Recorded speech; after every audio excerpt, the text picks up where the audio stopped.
Welcome to my channel. Jonelle Matthews. Thank you to my viewer, who suggested the content in today's video.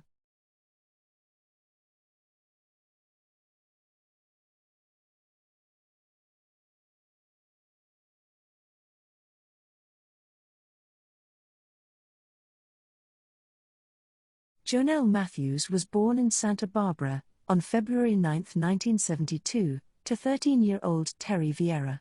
Jonelle would be adopted 6 weeks later to James and Gloria Matthews. The Matthews family would eventually move to Colorado. It was December 20, 1984. Jonelle was performing in her Christmas concert in Greeley. At the time, neither her mother or father attended the concert. Her father was with Jonelle's sister, and her mother was away visiting family. At 8:15 p.m., Jonelle arrived back home, after being given a lift by her friend and her father. Jonelle answered a call just after 8:30 p.m., and took a message for her father. This would be the last time anyone spoke to Jonelle. Jonelle was just 12 years old. Jonelle's father arrived back home at 9:30 p.m., and when he arrived, found the garage doors open, which was strange.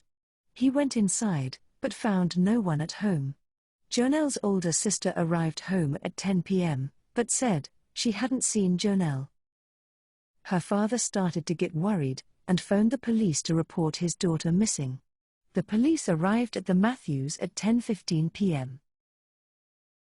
While looking around, they found footprints in the snow outside the house, which indicated that someone had been there looking through the windows.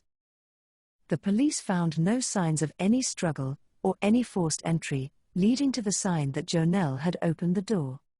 However, Jonelle's shoes and shawl were still inside the property, and her father indicated that she couldn't have gotten too far if she wasn't wearing any shoes, especially in the weather conditions outside.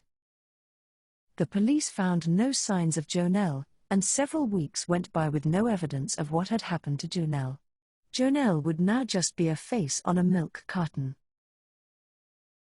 It would be years before what happened to Jonelle was discovered. In 1994, with no signs of Jonelle, she was legally declared as deceased, and her family held a funeral. Jonelle's family would eventually move out of the area.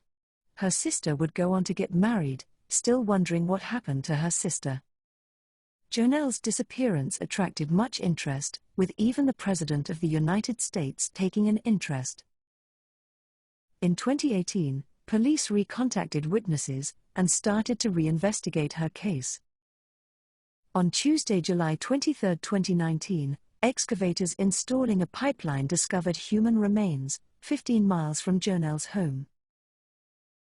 Police used DNA to positively identify the remains as Jonelle Matthews. It was determined that her cause of death was a gunshot wound to the head.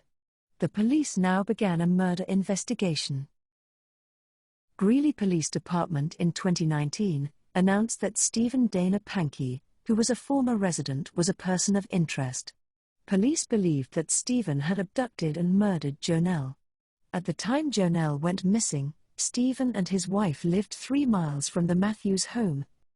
On October 13, 2020, Stephen Pankey was indicted on charges of first-degree murder and kidnapping.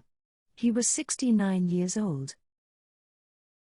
At the time Jonelle went missing, Stephen had claimed to be at home with his wife, and that they then went on a trip the day after. However, his now ex-wife claims that they went on a trip 2 days after Jonelle went missing, and that the trip was unplanned. She would also go on to claim that Stephen had an fascination with Jonelle Matthews' disappearance. She would also state that he displayed suspicious behaviors after Jonelle went missing. It was then discovered that soon after the unplanned trip, Stephen's car would catch fire and completely burn out, before he disposed of it.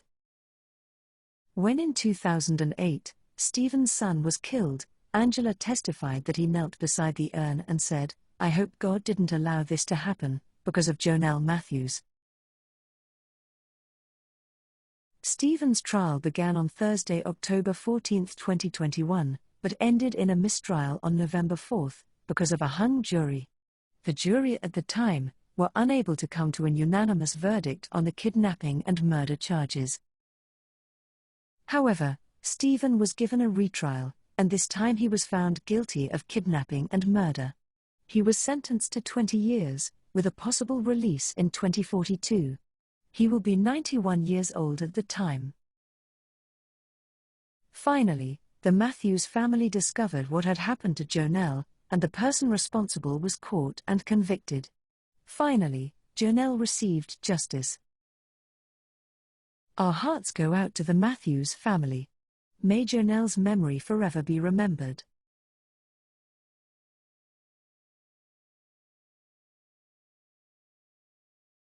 Thank you for watching.